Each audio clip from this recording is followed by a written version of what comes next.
My name's Alex, and I'm going to show you how to individually color words in Photoshop. So I've got my words here, and one thing that I'm going to want to do is I want my red to be red, blue to be blue, and yellow to be yellow. So there's two ways you can do this. You can, while you're still in type mode, you can select your word and then literally just go into the corner here and select the color you want. And then do the same with each word,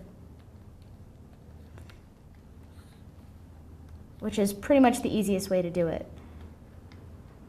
Now, suppose that your word isn't on a text layer, it's on you can't edit it. It's in, like if I, for example, have it all black and I can't use the text option anymore. And the way that happens is if you rasterize it. So if suppose it's like that, you can't go back in and change it.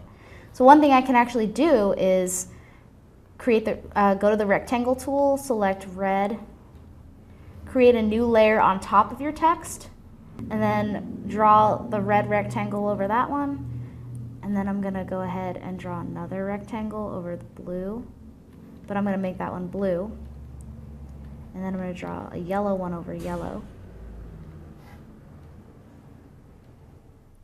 And then I'm just gonna merge these together, merge layers.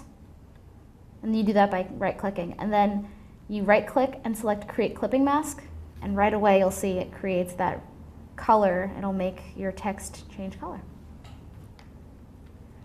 My name is Alex, and this is how you individually color words in Photoshop. Thank you.